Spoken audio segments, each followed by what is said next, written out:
Magandang araw mga kaibigan, shoutout po sa mga taga-suporta at bumubuo ng Kalingap Rab at shoutout sa ating mga idolo at tambalang Carla at Jomar Carl.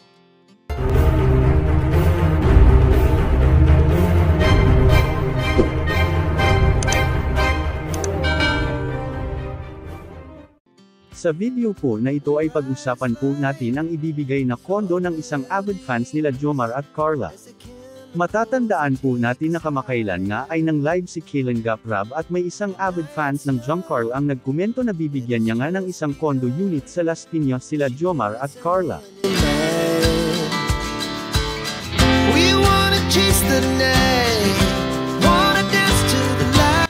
Dahil nga sa pinakikitang kabaitan ng tambalang Jomar at Carla ay mas lalo silang minamahal ng mga fans nila. Isa itong magandang regalo para sa kanilang ika-4 na buwang anibersaryo. Kina Carla at Jomar, ipagpatuloy nyo lang ang ginagawa nyo at maraming taong nagmamahal at sumusuporta sa inyo.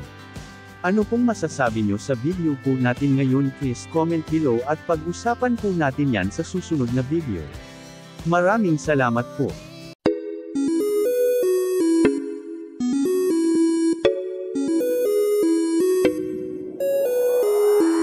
Mapigilan ng sariling mapaibig sa iyo. Ano ba to? Gusto ka laging nakikita ng mga dalawang mata ko. Baliw sa'yo, oh, oh.